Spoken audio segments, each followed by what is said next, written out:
The instant the lawyer cracked the wax seal on Grandma Violet's will, my brother's eyes cut toward me. The paper rustled, the words began to form on his lips, and I did the one thing Ethan could never stand. I smiled. It was not defiance on my face, not victory, just the faintest curl of my lips that carried more weight than a shout. Ethan lunged across the table before anyone could react. His chair toppled, the polished wood screeched, and then his hands were clamped around my throat. Iron bands squeezing the breath out of me. He slammed me back into my chair, then drove me downward until my skull struck the edge of the table and stars burst behind my eyes. The lawyer, Samuel Chen, shouted for him to stop. My mother, Elaine cried out, but Ethan's roar drowned them both. "Sign it or die, Clara." His words were hot against my ear, spit hitting my cheek, the threat as sharp as the pressure crushing my windpipe. My fingers clawed at his wrists, my legs kicked against the carpet, but he was stronger, fueled by years of entitlement boiling over. My chest convulsed, desperate for air, but none came. My vision blurred, dark edges curling inward.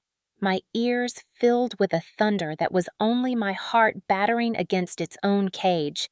The room dissolved into fragments, a glass shattering on the floor, my mother's scream breaking like glass itself, a cousin pulling at Ethan's shoulder and being shoved back so hard she hit the wall, Samuel Chen fumbling for his phone with one hand while still trying to pry Ethan off with the other.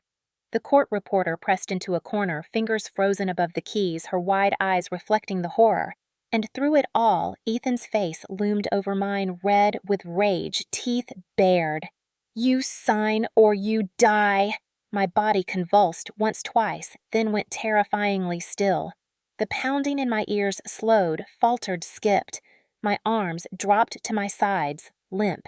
For an instant, I was aware of the absurd stillness in the middle of the chaos, the way everyone's voices tunneled into a blur, as if the world itself was holding its breath. Then I heard it, a voice that cut through everything, the sharp, commanding cry of Nurse Marlene, who had been seated near the back and had rushed forward. Her heart stopped. The words exploded like a gunshot. The room went silent for one suspended heartbeat before erupting. Someone screamed. A chair slammed over. Papers flew. Ethan's grip faltered as though the declaration had reached deeper than reason. He let go, and I collapsed sideways onto the carpet. My cheek pressed into fibers that smelled of dust and lemon polish, gasping but not pulling in enough air, my chest heaving in broken spasms. Samuel Chen was at my side, instantly pressing two fingers to my neck, shouting for space, shouting to call emergency services. My mother dropped to her knees, sobbing, hands hovering, but too afraid to touch me, her voice broken with panic. "Clara, no, please, no." Relatives stood frozen, some with hands over their mouths, others backing toward the walls as if afraid Ethan might strike again. And Ethan himself, chest-heaving fists still curled, stood above me with a look that was not triumph, but sudden realization. He had gone too far further than even he intended, and in that second the mask of control he had worn his whole life cracked. I gasped once, twice, vision flickering like a failing light bulb. The words her heart stopped echoed through the chaos, replayed over and over, hammering the reality into every person in that room. This was not just family drama anymore. This was life and death witnessed by a room full of people, documented by a court reporter sealed into memory. My lips twitched again, the faintest echo of the smile that had started it all. Because even as my body betrayed me, even as the world spun closer to darkness, I knew something Ethan did not. The trap was already sprung, and his violence, his hands still hovering above me, had just delivered the final piece of evidence. "My name is Clara Whitman, and I am 28 years old. If you looked at me on any ordinary day, you might see a pediatric nurse in scrubs hair tied back in a loose bun, tired eyes, but a steady smile for children who depend on me to make their world a little less frightening. My job at Riverside Children's Hospital is not glamorous. The hours stretch 12, sometimes 14, and the smells of antiseptic latex and cafeteria coffee never quite leave my clothes.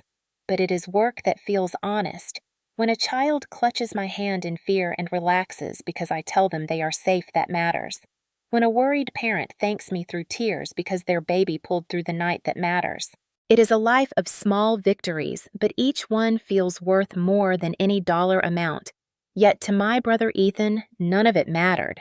In his eyes, I was wasting my life wiping noses for pennies, as he liked to say, never missing an opportunity to sneer across the dinner table or toss the insult into the air when he walked past me in the hallway. Ethan always measured value in numbers and the size of a paycheck and the power of ownership in the way people deferred to him because of the Roar Construction name. He did not understand or care about the currency of compassion. That was our divide, and it was deeper than a chasm. It started long before either of us was old enough to articulate it.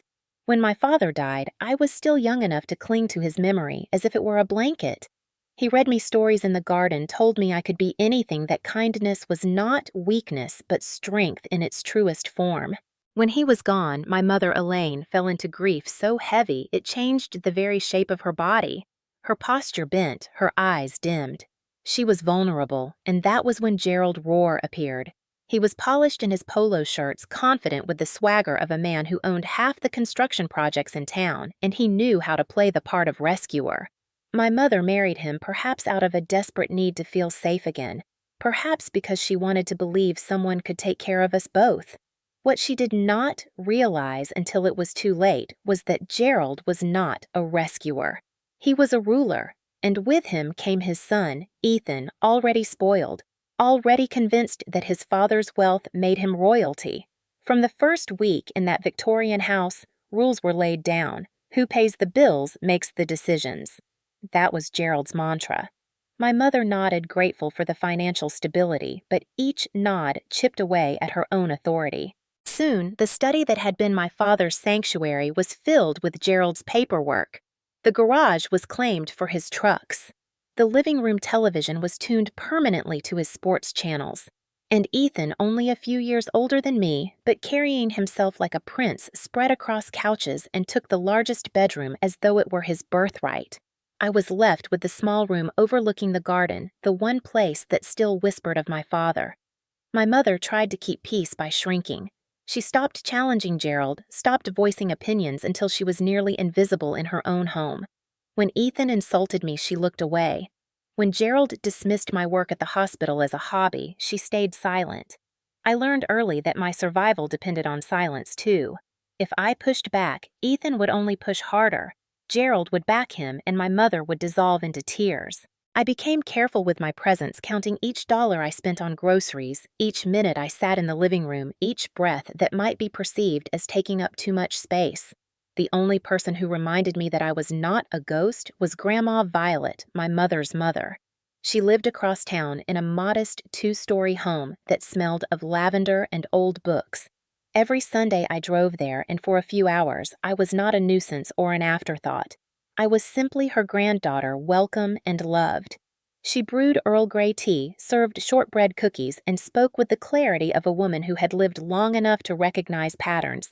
"Do not let him chase you out," she would tell me, her arthritic fingers wrapping around mine.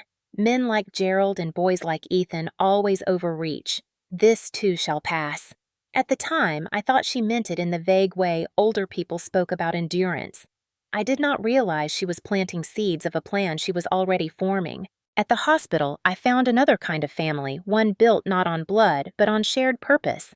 My colleagues noticed when I came in with tired eyes or when my voice cracked after a long shift. They asked if I was all right, and though I always said I was fine, the simple act of being noticed felt like a lifeline.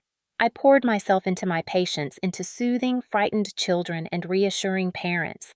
In those fluorescent-lit hallways, I was someone valuable. But each evening when I returned to the Victorian house, that value dissolved under Ethan's smirk and my mother's silence. The contrast gnawed at me, made me question whether my worth only existed within hospital walls. Ethan thrived in the environment his father had built. He joined Roar Construction straight out of high school. Never mind that his contributions amounted to showing up late, leaving early, and taking credit for other men's labor. The company name was enough to shield him. Gerald praised him endlessly, reinforcing the belief that he was destined to inherit everything. I was the inconvenient reminder that Gerald had married a widow with a daughter who did not fit neatly into the narrative of their dynasty. Ethan reminded me often. Dad's house, Dad's rules, he would say with a smirk as he sprawled on the couch I had once helped my mother pick out. Years of these daily humiliations carved grooves into my soul, but they also sharpened my ability to endure. I learned to smile when I wanted to scream, to observe when I wanted to lash out. I learned to tuck away details, to catalog slights, to remember dates and times. What began as survival slowly became preparation, though I did not yet know what I was preparing for.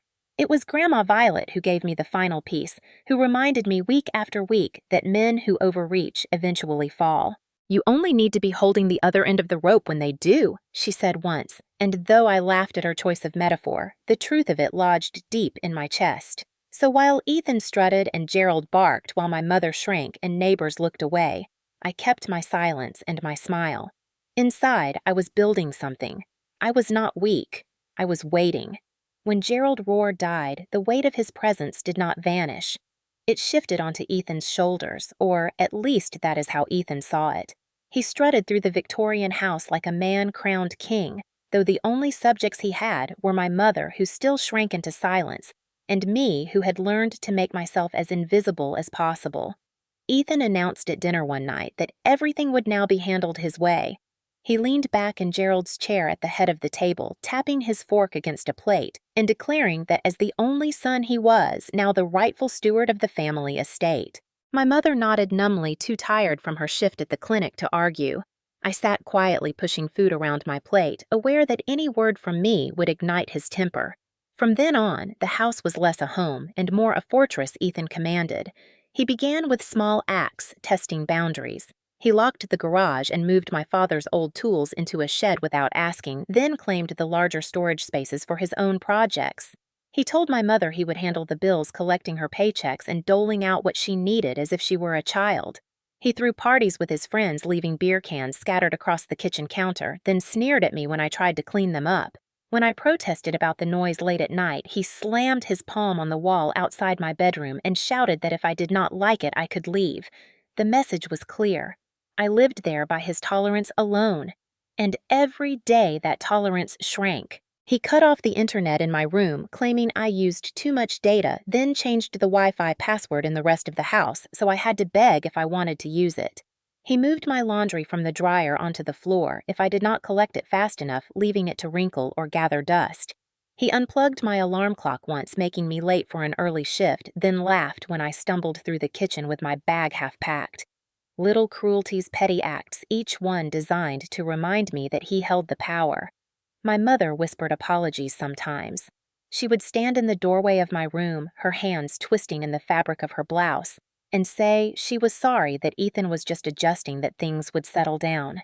But her words never matched her eyes. Her eyes were tired, shadowed, and full of something that looked very much like fear. I wanted to shake her, to tell her that she was letting him consume everything, but I could not bring myself to add to her burden. She had survived Gerald's tyranny by becoming invisible. Now she was teaching me without meaning to how to do the same. But invisibility has its limits. One night, Ethan stormed into my room uninvited, tossing a box of my belongings onto the floor. Old books, photographs, mementos from my father scattered across the carpet. He told me the space was needed for storage, that my things were clutter, that I should be grateful he let me stay in a room at all. I bent down, gathering the items silently, but inside, something cracked. Among the strewn papers was a note in my father's handwriting, a line he had once written me after I aced a school exam, "Proud of you always." I held it in my trembling hand while Ethan smirked above me, and in that moment, silence did not feel like safety. It felt like surrender. I began to document. Quietly, discreetly, without letting Ethan see. I kept a small notebook in my purse and wrote down dates, times, and incidents. When he shoved past me in the hallway, when he shouted, when he damaged my belongings, I wrote it all. I took photographs on my phone when he left messes, when he threw my things outside, when he scrawled his name over documents left in the study. I learned to back up files to a hidden drive. I learned to slip a tiny camera into a corner of my room, disguised as a phone charger, recording the moments he barged in without permission. It was not just survival anymore. It was evidence.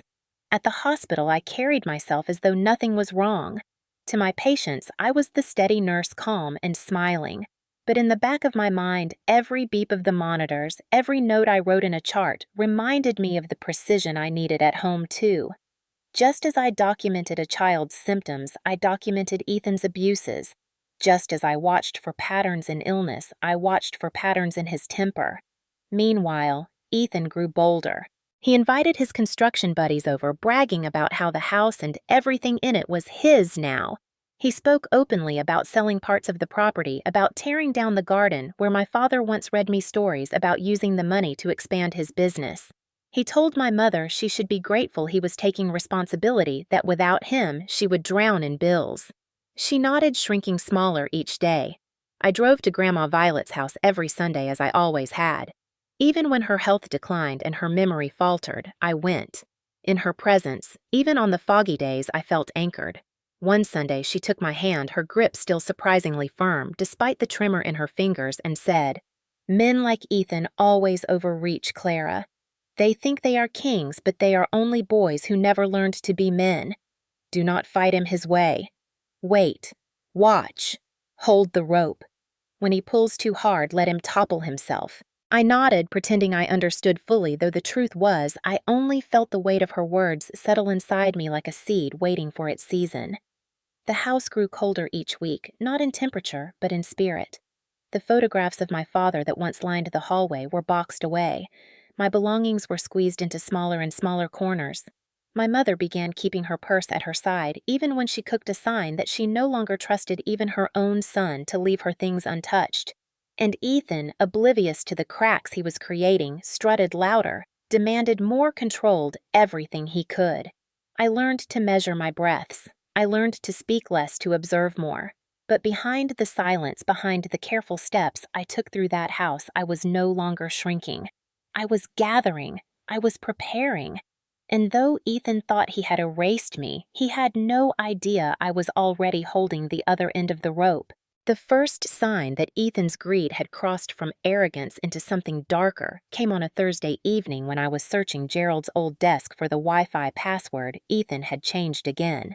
The desk still smelled faintly of cigar smoke even years after Gerald's death, the drawers heavy with neglected files, receipts, and scattered mail. I pulled out an envelope that looked no different from the rest until I saw the letterhead. A mortgage agreement, second lien, with Grandma Violet's address written neatly at the top. My pulse quickened as I flipped through the pages. The number was $200,000, signed 3 months earlier. The signature looked like hers at first glance, but I knew her handwriting as well as my own. The V in Violet was too sharp, the final T trailed wrong. My hands trembled as I snapped photographs with my phone, each click echoing in the stillness of the study. Ethan had been visiting Grandma more often than he ever had before. He told my mother it was to help her with paperwork, with Medicare forms, with finances she no longer understood. My mother had been grateful, relieved even that someone was helping, but now, suspicion pressed against my ribs like a physical weight. The next day, during my lunch break at the hospital, I logged into Grandma's bank account, something she had arranged years ago when she added me as a backup in case of emergencies. I had never touched it until then. As I scrolled through the transactions, my stomach sank. $5,000 here, $8,000 there. Withdrawals marked as consultation fees, transfers to companies I did not recognize. Over 6 months, nearly $50,000 had bled out of her account. I remembered how confused she seemed after Ethan's visits. Her memory clouded her words, jumbled. The doctors called it sundowning, the confusion that came in the evenings for some elderly patients, but it seemed to peak precisely when Ethan had been there. The pattern was too sharp to ignore. I began cross-referencing dates. Ethan's visits, the bank withdrawals, the signed documents. The threads tangled into a net that trapped my breath. My grandmother was being drained, her trust exploited. And my mother, exhausted from double shifts, accepted Ethan's story without question. If I raised my suspicion without proof, I would be painted as paranoid, bitter, jealous. I needed evidence strong enough to stand on its own. That weekend, I returned to Grandma's house. She was having a clear day, her eyes sharp, her mind steady. I held her papery hand and whispered, "Grandma, I think Ethan is stealing from you." Her gaze flickered first with confusion, then with something more knowing. She patted my hand. "I have been waiting for you to notice," she said softly. "Men like him think they are clever, but they always leave tracks." I asked her what she meant, but she only smiled that small, tired smile, as if she had already set her own plans in motion. I realized then I needed help beyond my own quiet investigations. I could not confront Ethan directly. I needed someone who understood the law, someone who could guide me without tipping him off. That was how I found myself standing in the office of Samuel Chen, a lawyer recommended by a colleague at the hospital whose cousin had fought a contested will. His office was in a converted bank building downtown, all dark wood and hushed efficiency. Chen himself was in his 40s, sharp-eyed, calm, his handshake firm, without arrogance. I laid out what I had found: the forged signature, the suspicious withdrawals, the way Ethan's visits aligned with Grandma's worst days. Chen listened without interruption, his expression steady, his pen moving in neat notes across a legal pad. When I finished, he leaned back in his chair. "I cannot discuss another person's legal matters without authorization," he said carefully. "But I can educate you about elder financial abuse hypothetically." For the next hour, he outlined a world I had never known existed. Undue influence, he explained, was a legal term for what I had witnessed. If someone manipulates an elderly person with diminished capacity into making decisions against their interests, it can void wills, nullify contracts, even lead to criminal charges. He spoke of no contest clauses, reserved addendums, sealed modifications that only activate if a will is challenged. He told me about evidence chains, about the importance of contemporaneous documentation, about how influence becomes undue only when coercion can be proven. I scribbled notes, my hand cramping, my mind racing. Most importantly, he showed me how a case could be built without alerting the perpetrator. Hypothetically, he said again with a slight smile. I left his office that day with my head buzzing, my phone full of photographs, my purse heavier with a folder of legal definitions. The world I had thought was fixed and unchangeable suddenly tilted. There were rules and weapons I had never known were mine to wield. Back at the hospital that evening, I looked at my patients differently. Just as I monitored their vitals, their charts, their progress, I now monitored Ethan's behavior with the same precision. He thought his construction company shielded him, that running money through permits and invoices hid the theft. But construction leaves trails. Permits, inspections, supply orders. I reached out to an old friend from high school, Jake, who worked at city planning. Over coffee, I showed him some of the invoices I had copied. He scrolled through his tablet, eyebrows lifting. "These addresses do not match any active sites. Half of them are vacant lots. The other half have been untouched for years. Roar Construction has been billing for ghost projects." The pattern was emerging like a diagnosis. Ethan visited Grandma, left with the signature money, vanished into phantom projects, equipment purchases that probably never existed, contractor payments to companies registered out of state. Each thread wove into a tapestry of fraud. My phone filled with screenshots, my notebook with dates, my computer with spreadsheets that mapped the bleeding of my grandmother's finances. At home, I hid my investigation under layers of routine. Ethan boasted louder than ever, throwing his weight around, mocking me at every turn. He bragged to a friend over beers in the kitchen one night, saying, "Why wait for inheritance when you can leverage assets now? It is just business." I slipped my phone from my pocket, recording quietly. Connecticut law only required one party to consent. Chen had made sure I knew that. The hardest part was holding my tongue. At the dinner table, when Ethan smirked and asked if I had found my own place yet, suggesting that 34 was far too old to still live at home, I bit my lip until I tasted blood. I wanted to tell him that I had already gathered enough to bury him, but silence was my weapon, patience, my shield. The trap was not ready yet. Every night, I backed up my files in triplicate, one copy hidden in my locker at the hospital, another in a safe deposit box, a third with an encrypted password on the cloud. If Ethan found one, the others would remain. I would not be caught unprepared. Each click of my camera, each note in my logbook, each whispered conversation with Grandma on her clear days added weight to the case I was building. Ethan believed he was untouchable, the heir apparent, the one who would finally cement the Roar name above all others. What he did not know was that his empire was already crumbling, and I held the evidence that would bring it down. The weeks that followed blurred into a cycle of tension so thick it seemed to saturate the walls of the Victorian house. Every day began with the sound of Ethan's heavy footsteps descending the stairs as if he were announcing his authority to the floorboards themselves. Every night ended with doors slamming, voices raised, and me lying awake in my narrow bed, cataloging every detail for the file I was building. The pressure never eased. It only climbed, ratcheting higher until even silence felt dangerous. One evening, I returned from a 12-hour shift at the hospital to find my bedroom door locked from the outside. The brass knob rattled uselessly in my hand. Ethan stood at the top of the stairs, dangling a new key between his fingers, his smirk wider than usual. "Security upgrade," he said casually. "You will get a copy when you pay your share of the installation." I stared at him, chest heaving, then turned without a word and carried my bag back to the car. That night, I slept in the hospital parking lot, the hum of fluorescent lights above the entrance, my only comfort. In the morning, I showered in the staff locker room and walked into my shift with my head held high, but inside, I trembled with fury. Later that week, I documented the locksmith's receipt I found on Ethan's desk. $500 for a lock on a single interior door. I added it to the growing pile of evidence.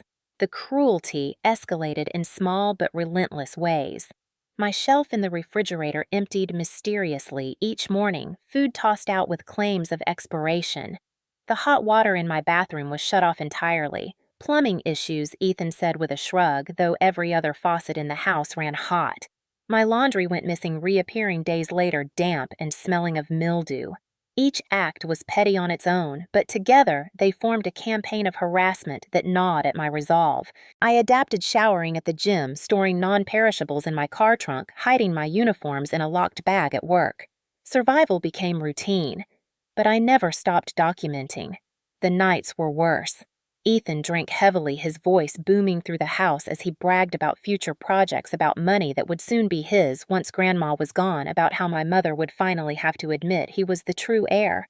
Sometimes he cornered me in the kitchen, breath hot with alcohol, jabbing a finger into my chest, as he hissed that I was nothing, that I was only tolerated because throwing me out would look bad.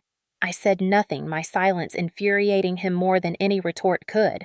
More than once, he shoved me hard enough to send me stumbling into the counter. My mother always arrived a moment too late, wringing her hands, whispering pleas for peace that dissolved into the stale air. One night, he shoved me so hard I hit the floor, my shoulder slamming against the tile with a crack that sent pain radiating down my arm. My mother cried out but did not move closer. She stood frozen in the doorway, torn between her fear of Ethan and her instinct to help me. I pushed myself up slowly, cradling my arm, and forced my face into calmness. "I will be fine," I said quietly, though my body screamed otherwise. Ethan laughed satisfied and left the room. I sat there on the floor, tears burning my eyes, clutching my shoulder until the pain dulled. Later, I photographed the bruising, added it to my file, and pressed an ice pack against the swelling as I sat in the dark. Despite the suffocating atmosphere, I held on to threads of hope. Grandma Violet's letters became my anchor. Before she passed, she had written notes on delicate stationery tucked into envelopes she gave me on her clear days. One read, "When the rope tightens, hold on. The other end is not yours to carry." Another said, "Patience is not weakness, it is strategy." I kept them folded in my wallet, touching them during long shifts, reading them when Ethan's rage threatened to crush me. At the hospital, my colleagues noticed the change. Dark circles under my eyes, weight slipping away the way I flinched when my phone buzzed. One evening, after a brutal shift, Dr. Martinez pulled me aside. "Everything okay at home?" "Clara," she asked gently. "Family stuff," I said, the understatement heavy on my tongue. She studied me for a moment, then handed me a card for the Employee Assistance Program. I tucked it into my pocket, knowing the only therapy I needed was justice, but grateful someone had seen me. Meanwhile, Ethan's desperation grew sharper. His company finances were unraveling without Grandma's steady cash flow. I overheard heated phone calls about missed payroll, delayed materials suppliers demanding payment. He snapped at my mother, snarling that she needed to sign over control of her accounts for her own good. She hesitated, but eventually complied, her exhaustion leaving her too vulnerable to resist. I wanted to shout to shake her awake, but instead I recorded the conversation from the hallway, my hands trembling. Each new document Ethan shoved under her pen became another nail in his coffin. Tyler, one of Ethan's drinking buddies from the construction crew, visited often. Over beers in the kitchen, he laughed with Ethan about early inheritance distributions, about new trucks and vacations they would take once Grandma was gone. I recorded those too, my phone resting innocently on the counter. Tyler's loose tongue became my unexpected ally, bragging about deals Ethan had in the works, about properties already promised, about money already spent. Each word was fuel for the fire I was quietly building. One night, unable to sleep, I sat at my desk and spread the evidence across the surface. Photographs of bruises, copies of forged documents, audio recordings, labeled with dates and times, spreadsheets mapping the stolen funds. My chest tightened as I looked at the sheer volume. It was not just suspicion anymore. It was a case. A story written in numbers and bruises, in signatures and screams. A story that would one day be told in a courtroom. Still, doubt gnawed at me. What if Ethan found out? What if he destroyed everything before I could act? What if my mother never believed me until it was too late? I lay awake, staring at the ceiling, listening to Ethan's footsteps pacing the hallway outside my door, like a predator patrolling his territory. I clenched my fists around Grandma's letters, whispering her words in the dark. Patience is strategy. Hold the rope. The breaking point came on a stormy night in late October. Rain hammered the windows, wind rattled the old panes, and the house seemed to groan under the pressure. Ethan barged into my room without knocking, drunk and furious. He accused me of hiding money, of conspiring against him, his voice slurring but his anger sharp. He grabbed my arm, yanking me to my feet, shaking me so hard my teeth clacked together. My mother rushed in, screaming for him to stop, but he shoved her aside with one hand. For a moment I thought he might actually break me then and there. But then he dropped me, sneering, and stormed out, leaving silence and the sound of rain. I sat on the floor, chest heaving, arm throbbing, my mother sobbing beside me. That night, I knew patience alone would not be enough. Strategy required action, and action meant preparing not just to survive, but to win. The morning after the storm, I walked into Samuel Chin's office with my arms still aching and my eyes burning from lack of sleep. He looked at me for a long moment before I spoke, his gaze reading the bruises even though I had pulled my sleeve down. I laid the folder on his desk, thick now with documents, photographs, and recordings. It landed with a weight that felt heavier than paper. Chin opened it slowly, scanning the first few pages, listening to a recording of Ethan bragging about early inheritance, flipping to a forged signature that was almost laughably poor if it had not been so destructive. He nodded once, then leaned back, fingers steepled. "You have enough here to light a fire," he said quietly. "But if we move too early, it will burn out before it catches. We need to time it. We need to make sure when it breaks beyond repair." He called in someone else that afternoon, a woman in her 40s with a calm authority that filled the room. Assistant District Attorney Jennifer Morse introduced herself with a firm handshake and eyes that missed nothing. She leafed through my evidence, occasionally asking questions, occasionally raising an eyebrow at the brazenness of Ethan's fraud. She looked up at me finally and said, "This is strong, but assault, fraud, elder exploitation. They are hard to prove unless we have witnesses or a direct confession. What we need is for him to show himself in a way no jury can ignore. That means patience, and it means risk. Are you willing to risk it?" I swallowed hard but nodded, because the alternative was to keep living under his roof, waiting for the next blow, waiting for the next forged signature, waiting for the day he decided patience was no longer in his vocabulary. Jennifer's mouth curved in something that was not quite a smile. "Good," she said. "Then let us build the net." From that day on, every moment of my life was split in two. By day, I was Clara the nurse, steady and calm, guiding frightened children through painful treatments, soothing worried parents, leaning on routines that gave me strength. By night, I was Clara the documentarian, the collector of evidence, the silent witness to Ethan's unraveling empire. Each recording I made, each photograph I snapped, each statement my mother whispered when she thought Ethan was not listening became another thread, and Samuel Chin and Jennifer Morse wove those threads into something stronger. Ethan, meanwhile, grew more reckless. His company was bleeding money. Suppliers called the house at all hours demanding payment. He shouted into his phone, pacing the study, barking orders at employees who no longer seemed to respect him. I overheard him yelling about payroll, about city permits delayed, about investors threatening to pull out. The pressure twisted him tighter, and at home he lashed out harder. When dinner was late, he slammed plates into the sink. When my mother hesitated to sign another document, he pounded his fist on the table until she flinched and obeyed. When I walked through the living room, he spat insults under his breath. I recorded it all. The emotional undulation was relentless. Some nights I lay awake trembling, fear curling cold in my stomach, convinced he would burst into my room again. Other nights I lay in that same bed and smiled in the dark because I had just saved another recording, another piece of his downfall. I was terrified and empowered all at once. One evening, my mother came to me in tears. She had found another document on her nightstand. One, Ethan insisted she sign a transfer of power that would give him control of her modest savings. She whispered, "Clara, I do not want to sign, but he will not stop until I do." I took her hands and pressed them around a flash drive. "It holds everything I told her. If anything happens to me, give this to Samuel." Her eyes widened, fear and hope warring within them. She nodded and clutched the drive as though it were a lifeline. Meanwhile, Jennifer Morse guided me through the legal side. She explained how to keep my documentation admissible, how to establish a clear chain of custody, how to ensure my recordings could not be dismissed as tampered. She explained the concept of a reserved addendum, the sealed clause that would detonate only if the will was contested. She helped Grandma Violet on her lucid days sign documents with medical witnesses' video recordings showing her clear and articulate. It was airtight. Ethan thought he was clever, but he had been outmaneuvered by a woman in her 80s and a granddaughter he dismissed as weak. The contrast between my days and nights became more jarring. At the hospital, I held the hand of a boy with leukemia, whispering stories to distract him as the IV dripped into his veins. I laughed with a toddler who had just learned to walk again after surgery. I comforted parents who broke down in the hallway. Those moments filled me with light. Then I returned home and faced Ethan's shadow, his booming voice, his controlling hand.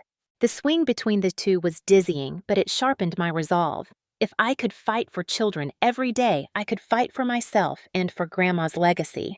Ethan's arrogance finally provided what Jennifer had been waiting for. One night, he boasted to Tyler over drinks that he would make me sign no matter what. One way or another, he said, slurring the words, "I will get her signature." Tyler laughed, asked, "What if she refuses?" Ethan slammed his glass on the counter. "Then I will choke it out of her if I have to." I felt the blood drain from my face as I stood silently in the hallway, phone recording the entire exchange. Jennifer listened to it later, her expression grim but satisfied. "That will do," she said. "He has written the script himself." The plan crystallized. The will reading was scheduled. Chin arranged the seating the documents the sealed addendum. Jennifer coordinated with the sheriff's department, making sure deputies would be nearby. My job was simple but terrifying. I had to endure until that day, had to hold my silence no matter what. Ethan had to let him believe I was beaten until he revealed himself in the most public way possible. The risk gnawed at me.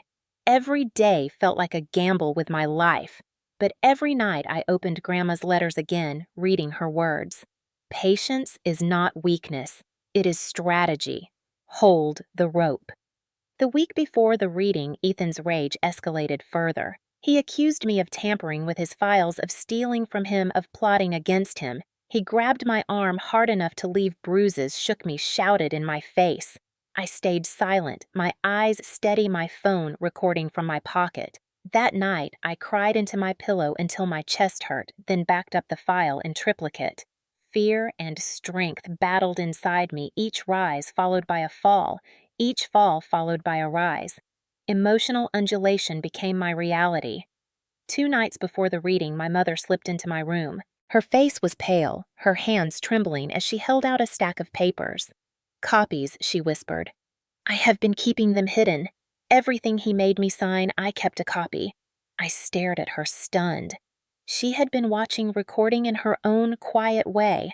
For the first time in years, I saw not just fear in her eyes, but defiance.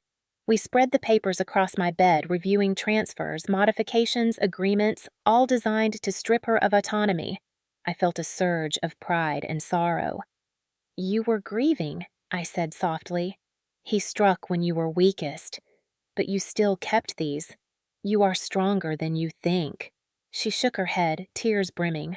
"No, Clara, you are the strong one."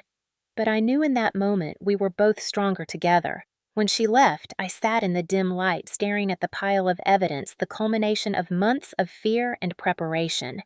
My heart pounded. My breath came shallow, but I whispered into the darkness. "It is almost time." Ethan thought he was the predator. He thought he had broken me. He thought silence meant surrender. He would soon learn silence had only been the sharpening of my blade. The night before the will reading, the house was too quiet. The kind of quiet that does not soothe but suffocates every creak in the floorboards, a reminder of footsteps that could appear at any moment.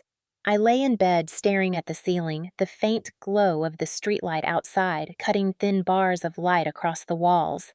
My chest felt heavy, as though the air itself had thickened. Tomorrow would decide everything. Tomorrow the trap would spring. But tonight I could only wait.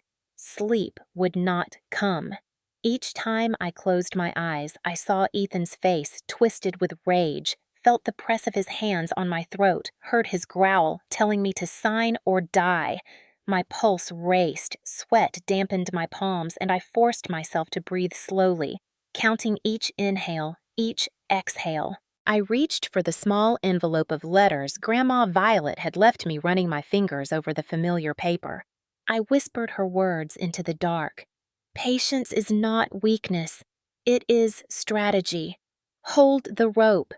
They steadied me, but only for moments before the fear surged again.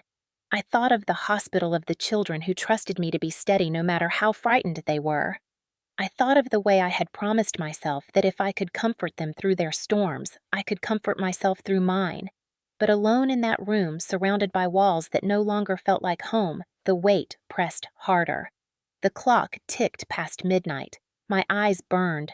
My body trembled with exhaustion, but my mind refused to quiet. A soft knock broke the silence. 3 hesitant taps at my door. I rose, heart pounding, and opened it to find my mother standing in the hallway. Her robe pulled tight, her eyes wide and shadowed. "Clara," she whispered, "may I come in?"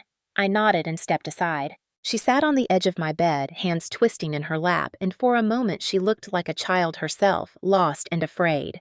"I am scared of what he will do tomorrow," she admitted, her voice shaking. "Ethan has been more restless than ever. He keeps muttering about making sure you do not embarrass him. I fear he will try to hurt you." Her words struck deep, not because they were new, but because she finally said them aloud. For years, she had swallowed her fear, let it sit like poison in her silence. Now she named it. I took her hands in mine steady, despite the trembling inside me, and pressed a flash drive into her palm. "If anything happens to me tomorrow, you must take this to Samuel," I said. "It has everything. Every document, every recording, every photograph. It is enough to end him." Tears filled her eyes as she clutched the drive, her lips trembling. "Do not say that," she whispered. "Nothing will happen to you." I forced a small smile, though my throat tightened. "We cannot control what he does, but we can control what we are prepared for." She leaned into me, then her forehead against mine, tears slipping down her cheeks. "I am sorry, Clara, for all the times I stayed silent, for letting him rule this house, for not protecting you when you needed me." My chest ached with the weight of her words. I pulled her into my arms and held her tightly. "You were grieving," I said softly. "He struck when you were weakest, but you still survived." We both did. She shook against me, sobbing quietly, and for the first time in years, I felt the bond between us spark again. We sat like that for a long time, mother and daughter clinging to each other in the darkness. Outside, the wind picked up, rattling the old windows, a storm echoing the turmoil within these walls. Finally, she pulled back, wiping her eyes, and asked in a trembling voice, "What do we do tomorrow?" I looked at her steadily. "We show up. We sit quietly. And whatever happens, whatever you see, you must trust me. Trust that Grandma and I have a plan." She nodded, though fear still clouded her features. But there was something else there, too. A glimmer of trust, fragile but real. After she left, I remained awake, sitting at my desk with the evidence spread before me one last time. Photographs of bruises, forged documents, recordings labeled with dates. I touched each one not to check, but to remember. To remind myself of why I had endured, why I had kept silent, why I had let Ethan believe he had won. Tomorrow would be the day silence shattered. Tomorrow his violence would be witnessed not in shadows, but in the full light of law. As the hours dragged toward dawn, I did not sleep. I rehearsed each possibility in my mind, each way he might lash out, each way I would respond. My body was tense, my heart unsteady, but my resolve was iron. At the first gray light of morning, I rose, dressed carefully, and tucked Grandma's letters into my pocket. They were not just words. They were armor. I glanced around my room one last time, the walls scarred with memories, the air heavy with years of oppression. By tonight, everything would be different. One way or another, this house would no longer be his kingdom. The morning of the will reading was uncomfortably bright sunlight streaming through the stained glass windows of Brennan and Associates, as though mocking the heaviness of what was about to take place. I had dressed carefully, a simple blazer over a modest blouse, my hair pinned back, my face pale but determined. I carried in my purse 3 copies of the evidence drive, a charged phone set to record, and the folded letters from Grandma Violet, her words pressed close against my chest. My mother Elaine walked beside me, her steps unsteady, her eyes shadowed but resolute. Ethan strode ahead, his suit pressed sharp, his jaw set in that familiar expression of superiority. To him, this was already done. The house, the accounts, everything his by right. He had no idea the ground was about to collapse beneath his feet. Inside the conference room, the air was heavy with the scent of polished wood and old paper. Samuel Chin stood at the head of the long table, arranging documents with meticulous precision. A court reporter sat in the corner, fingers poised above her machine, ready to capture every word. A few relatives murmured in low voices, their eyes darting between Ethan and me, unsure of where the fault lines would fall. My mother sat between us, her hands clasped tightly in her lap, her face pale as chalk. Ethan spread out in his chair, confident, his gaze flicking to me with a smirk. Chin cleared his throat. "This will was last updated 6 weeks before Mrs. Violet Whitman's passing," he began. "All previous versions are hereby revoked and replaced." Ethan shifted forward, confident, certain he knew what was coming. He had seen earlier drafts, ones that left everything to my mother clean and exploitable, easy to funnel into his pockets. Chin continued calmly listing the estate assets, the residential property, the investment accounts, the personal effects. Then, his voice sharpened as he read, "To my daughter Elaine, I leave my love and the hope she finds her strength again." My mother's breath caught. Ethan's hand tightened on the table. "To my granddaughter Clara, I leave shared trusteeship with First National Bank over the Violet Whitman Revocable Trust, including the Elmwood property and all assets contained therein." The room fell silent. The words hung in the air, heavy, undeniable. Ethan's face reddened, his jaw clenched, his hands balled into fists. "That is impossible," he spat, slamming his palm onto the table so hard that papers jumped. She was not competent to make those changes. She had dementia. Chin remained calm, his voice even. "There is more. This trust includes specific provisions. Elaine Whitman shall have lifetime residency rights in the Elmwood property. Upon her passing, the property transfers in full to Clara Whitman." Ethan's fury erupted. "Fraud," he shouted, standing so abruptly his chair toppled back. "This is fraud." She was confused, she was manipulated. His voice cracked with rage, each word louder than the last. Chin reached for another envelope sealed in red wax. There is a reserved addendum to this will to be opened in the event of contestation or claims of undue influence. Shall I proceed? The court reporter's fingers flew. Relatives leaned forward wide-eyed. My pulse pounded in my ears. Ethan's voice thundered. Open it now! Chen broke the seal deliberately, sliding the papers free. This addendum contains video recordings of Mrs. Violet Whitman speaking clearly and lucidly, explaining her wishes in detail. It contains medical evaluations attesting to her competency on the days she signed these documents. And it contains documentation of financial exploitation totaling nearly $250,000 forged signatures and recorded conversations demonstrating coercion. Ethan's face twisted a grotesque mask of fury. He turned on me, his voice shaking the room. You set this up, Clara.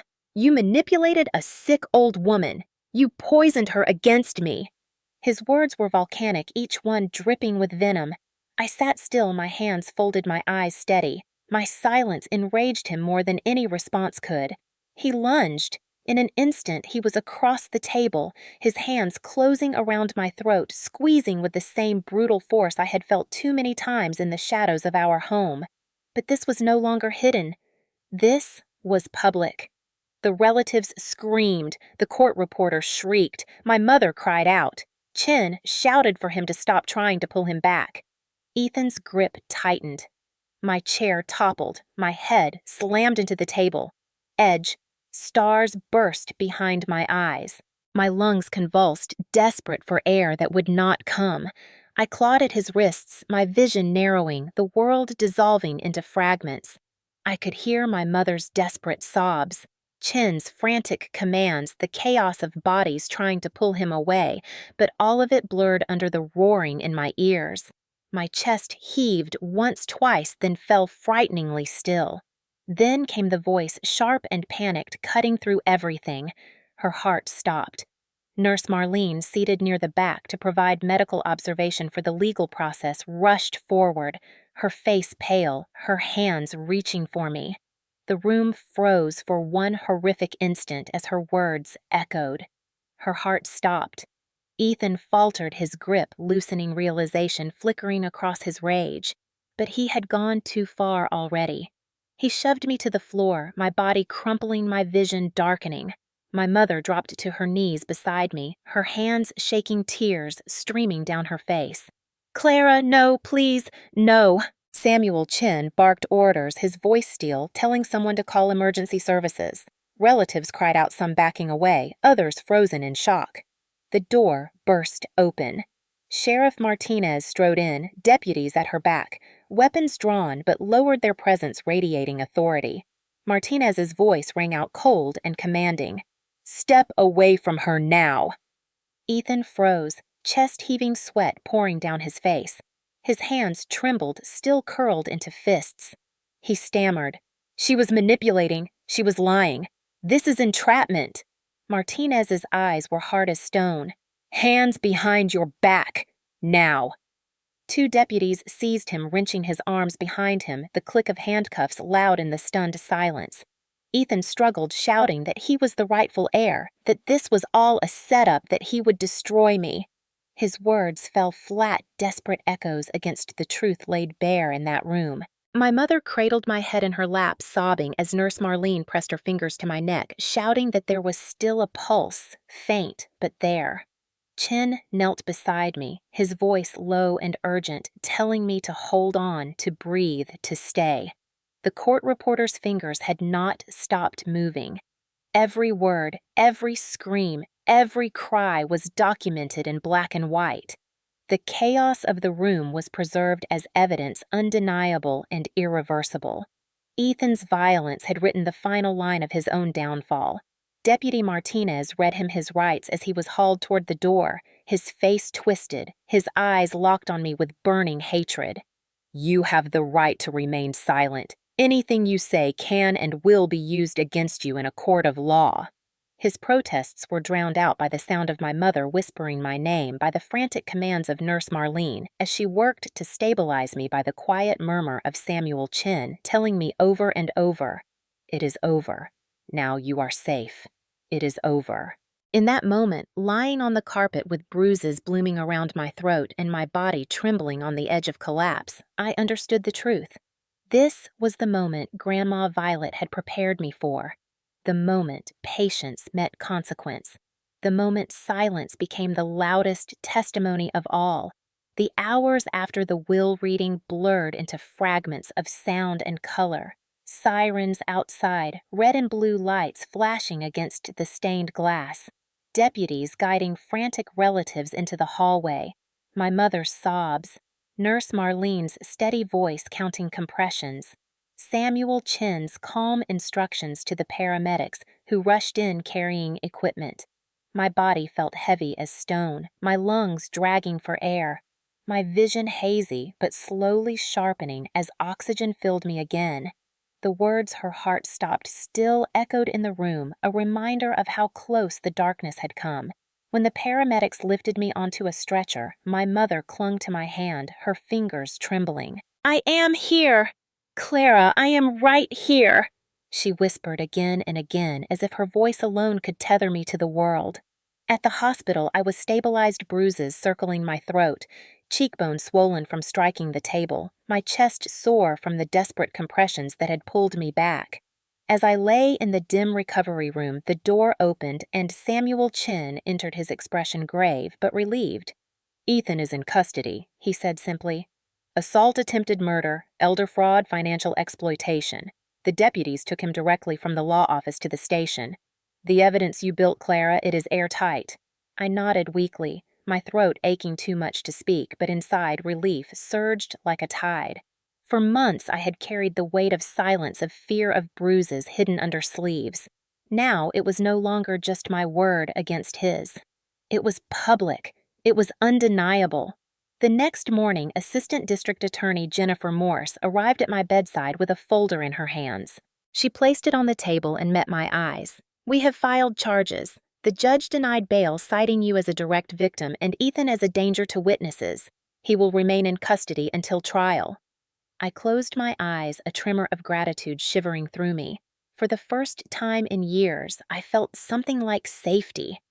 Jennifer continued calm and precise. "His company accounts are frozen assets, seized equipment locked.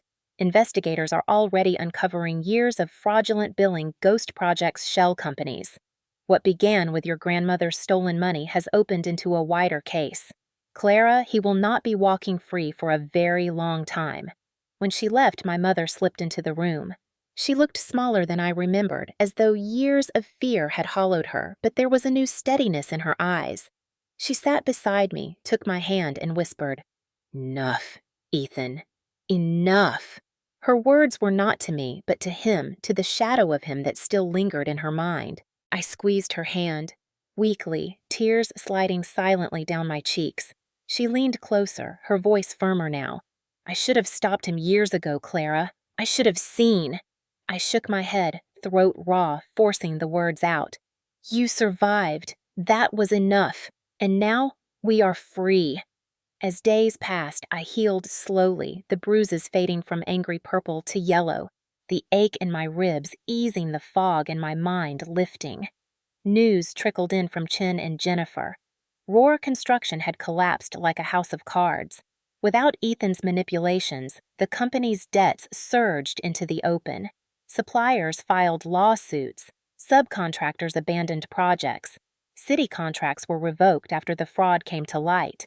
Trucks and equipment were repossessed. The Roar name, once emblazoned on construction sites across town, now became synonymous with corruption and crime. My mother began to change too. For years, she had been a ghost in her own life, shrinking to survive, letting Gerald and then Ethan dictate every move. But now, with Ethan behind bars and the house no longer under his control, I watched her slowly reclaim herself. She began therapy, encouraged by Jennifer, and spoke for the first time about the years of silence, about how grief had blinded her, how fear had paralyzed her. She looked at me with tears and said, "I let him control me, but I will not let him control what is left of my life." I believed her. One evening, Samuel Chin visited us at home. The house felt different already, the air lighter, the walls no longer echoing with Ethan's footsteps. Chin brought documents showing the trust now secure the property protected Ethan legally barred from any benefit. He handed me an envelope. Inside was a letter from Grandma Violet sealed months earlier. My dearest Clara, it read, "You have carried more than any young woman should ever have to carry. But you carried it with strength, with patience, with the wisdom to wait for the right moment. You protected your mother and you honored me. Remember, this silence is not surrender. It is the gathering of power." I pressed the letter to my chest, tears falling freely.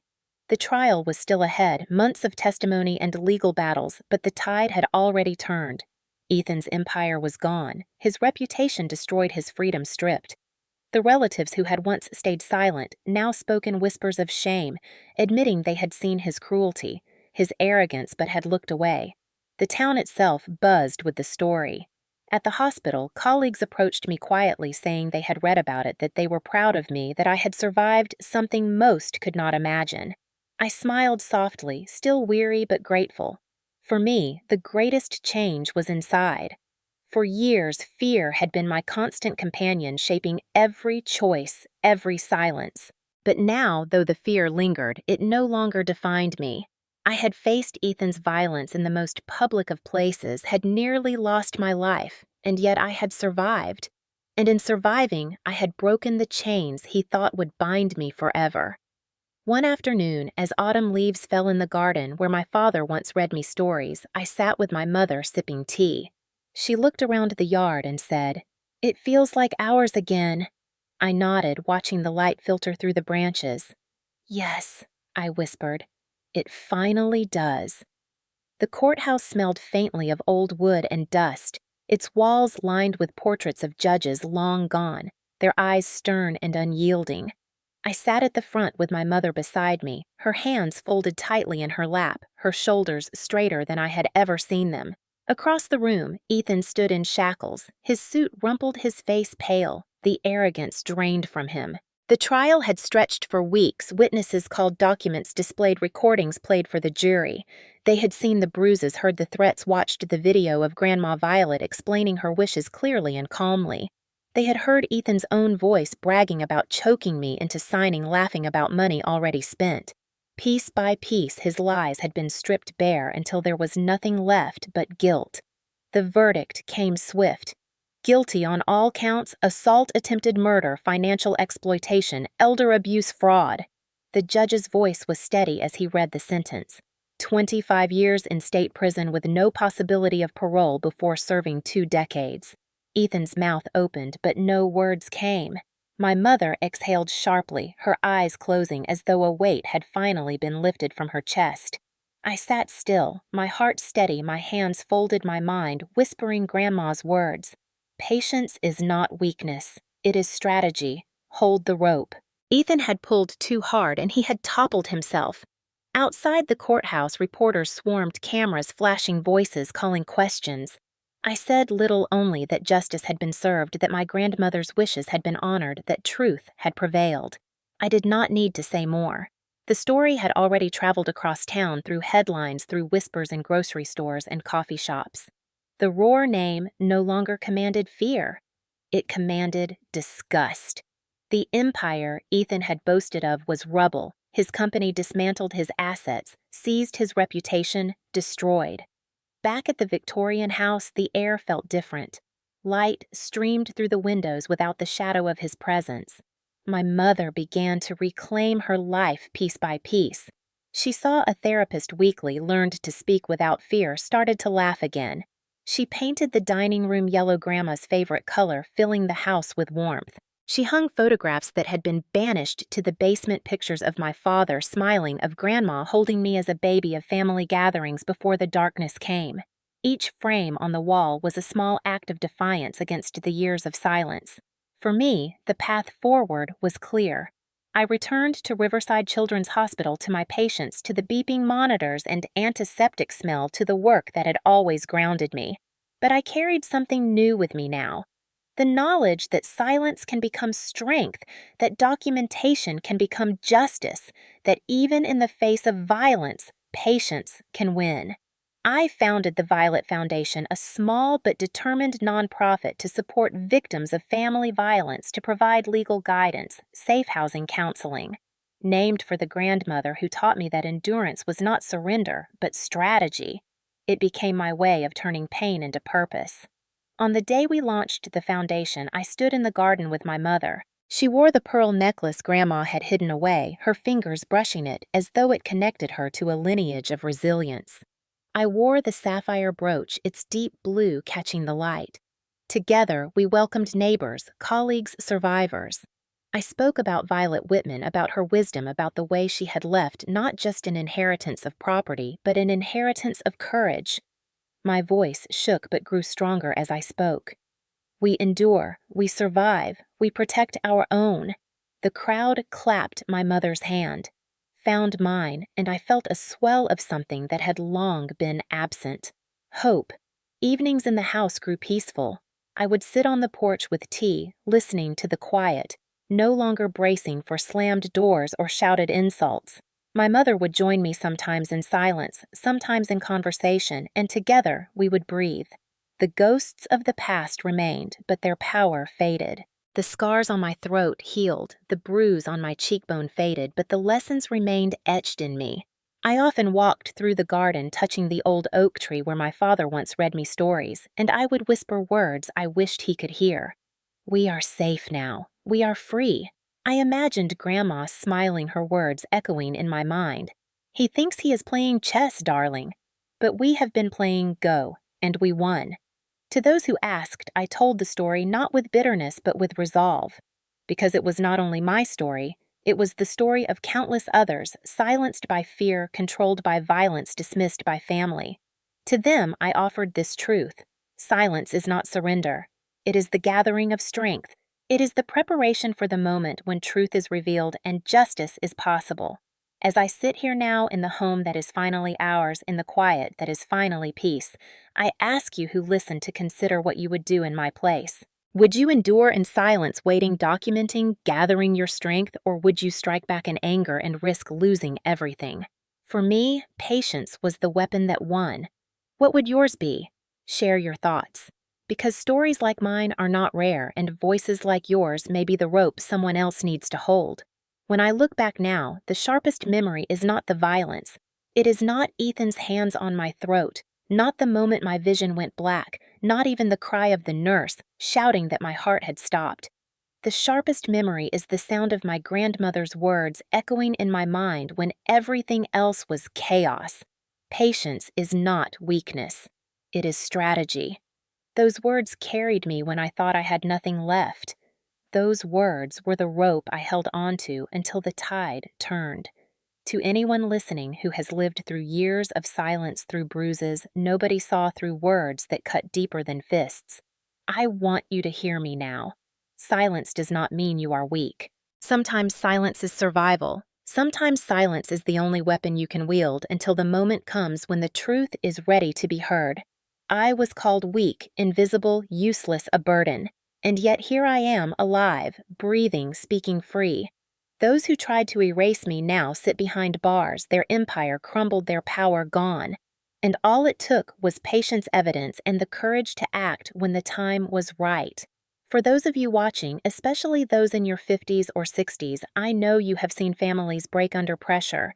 You have watched siblings fight over inheritance, children ignore aging parents, spouses choose silence over confrontation.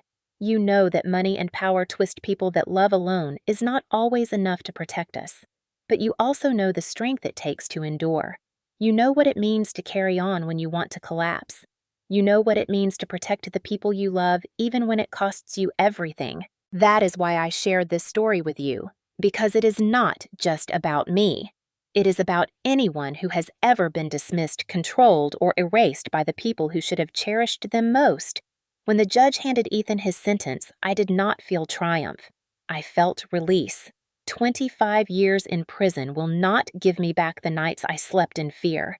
It will not erase the bruises or the panic that sometimes still creeps in when a door slams too hard. But it gives me peace, knowing he can no longer hurt my mother, can no longer steal from others, can no longer choke the life out of anyone else's future. Justice does not erase pain, but it does close the door on those who inflict it. I want to leave you with an image. The night after the sentencing, my mother and I stood in the garden. The same garden where I once played as a child, where I once sat listening to my father's stories, where Ethan once threatened to bulldoze everything for profit. We stood there together, the evening air, cool, the leaves rustling softly, and for the first time in years, we did not feel watched. We did not feel trapped. We felt free. She looked at me and said, "Grandma would be proud," and I knew she was right. If you are still with me now, I want to ask you something. What would you have done in my place? Would you have kept silent, documenting in secret, waiting for the right moment? Or would you have confronted him sooner, even if it meant risking everything? There is no easy answer, but I want to hear yours. Share your thoughts in the comments. Tell me where you are watching from. Tell me if my story reminded you of something in your own life. Because these stories matter. They connect us. They remind us that none of us are truly alone in our struggles. If this story resonated with you, please consider subscribing to the channel. Each week, I share another true story of survival, justice, and family resilience. Stories of people like you and me who faced the unthinkable and came through the other side stronger. And if you know someone who needs to hear this story, someone who has been silenced by fear, share this video with them. Let them know that endurance can lead to justice, that patience can lead to freedom, that silence can transform into power. Before we end, I want to thank you for listening, for giving me your time, for holding space for my story. It is not easy to relive the darkest moments of my life, but it is worth it if even one person out there finds hope in my words. Because if my grandmother's voice could carry me through, then maybe my voice can carry you through yours. So tonight, when you close your eyes, remember, this silence is not surrender. It is the gathering of strength. And when the time comes when the rope is pulled too tight, let go and watch those who underestimated you fall. We endure. We survive. We protect our own. That is the legacy my grandmother left me. And it is the legacy I now leave with you. Thank you for being here. Thank you for listening. Thank you for reminding me that stories matter. I will see you in the next one.